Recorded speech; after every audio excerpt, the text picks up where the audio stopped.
ब्रह्मांड कितना विशाल शब्द है, परंतु इसका विस्तार हमारी कल्पना से कहीं ज्यादा है।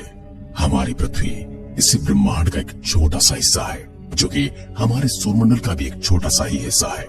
परंतु हमारी गैलेक्सी के मामले में हमारा सूर्य और हमारा सौरमंडल कहीं नहीं टिकता, और हमारे ब्रह्मांड में ऐसी अरबों गैलेक्सीज हैं, और अरबों गैलेक्सीज के अंदर अरबों खरबों तारे हैं, और उनके चारों ओर घूमते हुए हमारी पृथ्वी जैसे अनेक ग्रह मौजूद हैं। यदि कभी आपने अंतरिक्ष की ओर देखा होगा तो आपने इसकी विशालता का अंदाजा जरूर लगाया होगा, परंतु यह हमारे अंदाजे से कहीं ज्यादा बड़ा है। आपने सोचा होगा कितना बड़ा है हमारा ब्रह्मांड। क्या ब्रह्मांड का कोई अंत है? और ब्रह्मांड का अंत है तो कहाँ है? क्या हम ब्रह्मांड के उस अंतिम छोर तक जा सकते हैं? ब्रह्मांड के अंत में ऐसा क्या है जो ब्रह्मांड का अंत कहलाता है? यह कुछ ऐसे सवाल हैं जिनके बारे में प्रत्येक मनुष्य जानना चाहता है और सोचता भी है। हालांकि ब्रह्मांड के अंत को देखना या वहां जाना असंभव है। हो सकता है कि हम ब्रह्मांड के अंत में ही मौजूद हों, हो सकता है हम ब्रह्मांड के मध्य में मौजूद हों, और हो सकता है हम ब्रह्मांड के किसी कोने में पड़े हों, जहां से हम ब्रह्मांड को देखने की कल्पना भर कर सकते हैं। क्योंकि जिस चीज के ऊपर आप होते हैं उसे देखने के लिए आपको किसी दूसरी जगह पर जाना होता है। परंतु जब ब्रह्मांड का अंत हो जाएगा तो आप इस ब्रह्मांड को बाहर से कैसे देख पाएंगे? भले ही हम इंसान कितना भी टेक्नोलॉजी में आगे बढ़ जाएं, परंतु आखिर क्या हम ब्रह्मांड के उस अंतिम छोर तक पहुंच सकते हैं? क्या हम उस ब्रह्मांड के अंतिम छोर का पता लगा सकते हैं? आज की वीडियो में हम यही सब जानने वाले हैं। इस शुरुआती दुनिया में ऐसा समय था जब कोई भी स्थान नहीं था, यानी कि ये ग्रह, नक्षत्र, गैलेक्सी और ब्रह्मांड कुछ भी नहीं था। बेशक कोई आकाशगंगा नहीं थी, कोई तारे नहीं थे, लेकिन एक छोटे ही बिंदु में एक बहुत बड़ा धमाका होता है। एक ऐसा बिंदु जिसे हम अपनी आंखों से भी नहीं देख सकते, जिसे आज हम बिग बैंग एक्सप्लोजन के नाम से जानते हैं। और इसी बिंदु से शुरुआत होती है ब्रह्मांड के जन्म की। इस बड़े धमाके से शुरू होकर ब्रह्मांड में सब कुछ शुरू हुआ। समय बीतने लगा।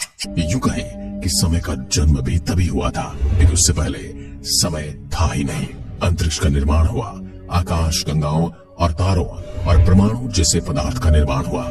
वास्तव में दिलचस्प बात तो ये है कि बिग बैंग से पहले ब्रह्मांड वास्तव में छोटे आकार में समाया हुआ था, जो कि इलेक्ट्रॉन की तुलना में छोटा। और उसी समय जब बिग बैंग का विस्तार होना शुरू हुआ, लेकिन ब्रह्मांड का फैलाव इतना तेज है कि हमारी कल्पना से भी कहीं ज्यादा दूर है। जो लाइट एक सेकंड में 3 लाख किलोमीटर तय करती है, उससे भी तेज गति से ब्रह्मांड फैल रहा है, जो कि वैज्ञानिकों को अचंभे में डाल रहा है।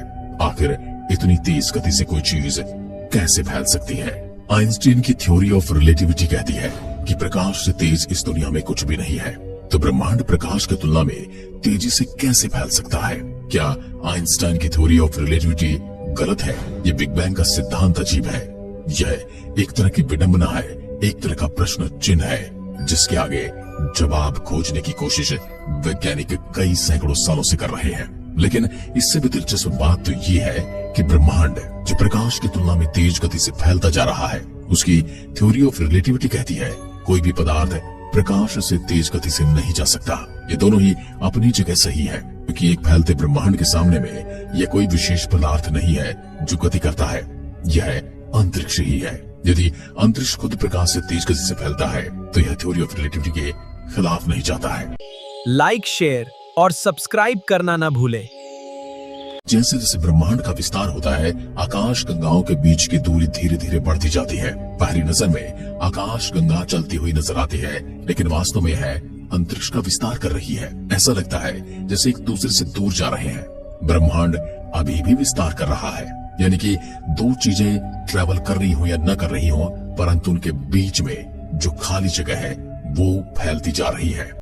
ब्रह्मांड का विस्तार जारी है और विस्तार की दर तेज और तेज होती जा रही है। अगर ये ब्रह्मांड इसी तरह फैलता रहे तो भविष्य में ब्रह्मांड का क्या होगा? यदि ब्रह्मांड में ऐसी कोई घटना नहीं होती जो कि ब्रह्मांड के विस्तार को रोक सके, तो आज से 150 अरब वर्ष बाद रात के आकाश में तारे अब की तुलना में बहुत छोटे होंगे। शोधकर्ताओं के अनुसार चारों ओर 99.99% आकाश गंगाएं हैं। मिल्की वे हमारी देखने योग्य सीमा के बाहर हो जाएंगे। इसका मतलब ये है कि भविष्य में तारे दिखाई नहीं देंगे। वो इतनी तेजी से दूर जा रहे हैं कि वो बाहरी अंतरिक्ष से प्रकाश की तुलना में तेज गति से दूर जा रहे हैं। और जिन तारों को हम देखते हैं वो एक्चुअल में तारे नहीं होते हैं, वो उन तारों द्वारा छोड़ा गया वो प्रकाश होता है जो उन्होंने कई हजार वर्ष पहले छोड़ा था, जिसे हम आज तारा समझते हैं। हो सकता है जहाँ पर आज हम इस तारे को समझ रहे हैं वो वहाँ पर हो ही ना। इसलिए कहा जाता है कि आकाश गंगाएं कुछ समय बाद एक दूसरे से और भी दूर चली जाएंगे, परंतु गुब्बारे को यदि हम हवा भरते जाते हैं तो एक समय वह फूट जाता है और एक बार फिर से गुब्बारा जैसे ही फूटता है उसके ऊपर बनी डोटेड एक बार फिर से नजदीक आ जाती है। क्या हमारे ब्रह्मांड के साथ भी ऐसा होने वाला है? इसका मतलब ये नहीं कि आकाश गंगाएं खत्म हो जाएंगे, लेकिन वैसे भी आकाश गंगाओं से निकलने वाला प्रकाश पृथ्वी तक पहुंचता भी नहीं है। इसलिए पर मनुष्य के दृष्टिकोण से ऐसा महसूस होने वाला अन्य आकाश गंगाएं गायब हो रही हैं। इस बिंदु पर लगभग 100 बिलियन आकाश गंगाएं हैं जिन्हें देखा जा सकता है, लेकिन 150 बिलियन वर्षों में ये संख्या केवल हजारों तक सिकुड़ जाएगी। यदि और समय बीत गया तो क्या होगा? हो सकता है कि वो समय देखने के लिए मनुष्य इस पृथ्वी पर न हो। जैसे पुराने समय में डायनासोर का खात्मा हो गया था, उसी तरह हमारी पृथ्वी या फिर पृथ्वी से जीवन का भी खात्मा हो सकता है। केवल 36 आकाश गंगाओं को ही हम निरीक्षण कर पाए हैं, उन्हें देख पाए हैं। आपको टिमटिमाते तारे नजर आएंगे और न ही दूर दराज में दिखाई देती हुई आकाश गंगाएं। यदि इस समय पृथ्वी पर खगोलविद होते और सैकड़ों अरबों साल बाद वे शायद सोचते कि ब्रह्मांड का विस्तार नहीं होता है, क्योंकि पहले की तरह आकाश गंगाओं का झुंड नहीं रहेगा। वह सब एक दूसरे की तरफ दूर जा चुके होंगे। जब हमें कुछ दिखाई नहीं देगा तो हम किसे फैलता हुआ देखेंगे। हमें लगेगा कि हमारे ब्रह्मांड में 36 आकाश गंगाएं हैं और ब्रह्मांड स्थिर है। उस समय लगेगा कि 36 आकाश गंगाएं गायब क्यों नहीं हो जाती, मगर उस समय इन गैलेक्सियों के बीच ग्रेविटी इतनी स्ट्रांग होगी ये फैल नहीं पाएंगे और सब कुछ हमें स्थिर जैसा दिखाई देगा। बिग बैंग द्वारा निर्मित ब्रह्मांड प्रकाश की तुलना में बहुत तेज गति से विस्तार कर रहा है। यह विस्तार दर तेजी से और तेज हो रही है और आकाश गंगा जितनी दूर है आकाश गंगाओं के बीच की दूरी उतनी ही तेज है। लाइक, शेयर और सब्सक्राइब करना ना भूलें। क्योंकि प्रकाश की गति से उड़ने वाला अंतरिक्षयान की तुलना में अंतरिक्ष बहुत तेज गति से फैल रहा है। अब जो चीज हमसे तेज गति रखती है हम उसके अंतिम किनारे तक कैसे पहुंच सकते हैं? अब इस चीज को हम नकार भी नहीं सकते, क्योंकि एक भौतिकी का नियम है, एक फिजिक्स का नियम है जो प्राकृतिक दुनिया में काम करता है। इसलिए हम ब्रह्मांड के अंत से आने वाले प्रकाश को नहीं देख सकते और इसके विपरीत भले ही हम प्रकाश की गति से चले हम ब्रह्मांड के अंत तक कभी नहीं पहुंच सकते।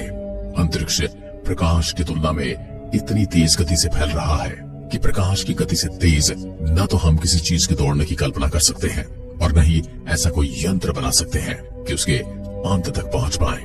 वैज्ञानिकों ने ऑब्जर्वेबल यूनिवर्स का एक गोला बनाया और इस गोले के अंदर उस ब्रह्मांड को चिन्हित किया जिसे आज हम देख सकते हैं। अब आप सोच रहे हो कि वैज्ञानिकों ने ये कैसे किया? इसके लिए वैज्ञानिकों ने WMAP उपग्रह का उपयोग किया। बिग बैंग के निर्माण के 3,80,000 साल बाद ब्रह्मांड कैसा दिखता था और इसके आधार पर मनुष्यों ने पता लगा कि ब्रह्मांड लगभग 13.8 बिलियन वर्ष पुराना था। हम अपनी पृथ्वी पर बैठे बैठे जितने भी ब्रह्मांड को देख पाते हैं हमने उसे ऑब्जर्वेबल यूनिवर्स का नाम दिया है, जो कि 46 अरब प्रकाश वर्ष जितना बड़ा है। इतनी दूरी के बाद ब्रह्मांड में आगे जो कुछ भी है वो सब हमसे छिपा है। हो सकता है वहाँ पर हमारे जैसी दुनिया हो, या हो सकता है वही इस ब्रह्मांड का अंत भी हो, क्योंकि ब्रह्मांड प्रकाश की रफ्तार से भी तेज गति से फैल रहा है और चीजें एक दूसरे से बहुत तेजी से दूर जा रही हैं। हम भविष्य में भी इस रेडियस के पार कभी नहीं देख पाएंगे। अगर हम अब तक के अपने सारे सिद्धांतों को फिर से नियमों को नकार दें और यह मान ले कि ब्रह्मांड का सच में कोई किनारा भी है, तब भी हम कभी उसे नहीं देख पाएंगे। देखने योग्य ब्रह्मांड के बाहर क्या है? क्या ब्रह्मांड को देखने का दूसरा तरीका है? इन सवालों का जवाब हमारे पास आज भी नहीं है। वैज्ञानिक कहते हैं कि वे कभी नहीं जानते कि अदृश्य ब्रह्मांड के बाहर क्या है, न हम कल्पना कर पाएंगे और ब्रह्मांड कितनी दूर तक फैलेगा। और इन सवालों का जवाब हमें कल्पना पर छोड़ने के अलावा हमारे पास कोई विकल्प नहीं है और यकीन मानिए हम उसकी सही से कल्पना भी नहीं कर सकते। कुछ वैज्ञानिक कहते हैं देखने योग्य ब्रह्मांड मानवीय धारणा का अंत है, इसलिए ये ब्रह्मांड का अंत है। कुछ वैज्ञानिक कहते हैं देखे जा सकने वाले ब्रह्मांड से परे ब्रह्मांड अनिश्चित काल तक विस्तारित होता रहेगा। खैर इसका ये भी सही उत्तर नहीं है, लेकिन हमें नहीं लगता कि हम अपने जीवन में कभी ब्रह्मांड के किनारे तक जा पाएंगे, क्योंकि ये एक ऐसा क्षेत्र है जिससे मनुष्य पूरी तरह से कभी संतुष्ट नहीं हो सकता। शायद भविष्य में हो सके कि टेक्नोलॉजी इतनी ज्यादा एडवांस हो जाए कि हम किनारे को देख पाए। इसके आगे आखिर क्या है? आखिर क्या है ब्रह्मांड का अंत? क्या होगा उस अंतिम किनारे पर? इस सवाल का उत्तर आप बस सोचते रहिए, क्योंकि इसका जवाब आपको कोई नहीं देने वाला। क्या आपके मन में भी कभी ये सवाल आया है कि ब्रह्मांड अनंत है? दोस्तों, कई विद्वान ऐसा मानते कि ब्रह्मांड अनंत ही है, जबकि कुछ वैज्ञानिकों का कहना है कि हमारा ब्रह्मांड अनंत नहीं बल्कि डायमेंशन की कैद में है। जैसे कि हमारा ब्रह्मांड जो कि 3 डायमेंशन का है, वह किसी 4th डायमेंशन वाले ब्रह्मांड के अंदर कैद है, और इसी तरह कोई 2 डायमेंशन वाला ब्रह्मांड हमारे 3 डायमेंशन वाले ब्रह्मांड के अंदर कैद है। क्या इस रिसर्च को भविष्य में ब्रह्मांड में कोई 2 ऐसे पॉइंट मिलेंगे जो कि बिल्कुल एक तरह के दिखते हों? अगर ऐसा हुआ तो साबित हो जाएगा कि हमारा ब्रह्मांड बिल्कुल पृथ्वी की तरह गोल है। और अगर हम आइंस्टाइन और बाकी वैज्ञानिकों के सिद्धांत माने तो हम कभी भी हायर डायमेंशन या फिर कम डायमेंशन वाले ब्रह्मांड में नहीं जा सकते हैं। जिसे आप अपने सिनेमा हॉल या अपनी टीवी में चलती हुई स्क्रीन की दुनिया में नहीं जा सकते। वहाँ पे जो हो रहा है उसे आप नहीं रोक सकते। हाँ, आप उसे देखना बंद कर सकते हैं। वैसे ही आपकी टीवी स्क्रीन पर चलने वाला कोई भी इंसान आपकी असल जिंदगी में नहीं आ सकता। बिल्कुल वैसे ही ये डायमेंशन का गेम है, जहाँ जो हो रहा है वो एक दूसरे को डिस्टर्ब नहीं कर सकते। महान वैज्ञानिक आइंस्टाइन का कहना था कि 4था डायमेंशन खुद समय है, जो कभी भी रुकता नहीं है और पीछे नहीं चलता है। तो अगर हमें इस 3 डायमेंशन वाले गोल ब्रह्मांड से बाहर निकलता है तो हमें समय में यात्रा करना होगा, जो कि प्रकाश की गति से भी तेज हो सकती है। यानी कि हमें काल यात्रा करनी होगी, तभी हम ब्रह्मांड के अंत को या फिर आरंभ को देख सकते हैं। आज की वीडियो में बस इतना ही। अगर वीडियो पसंद आए तो लाइक कीजिए और ऐसी वीडियोस के लिए चैनल को सब्सक्राइब जरूर करें। धन्यवाद।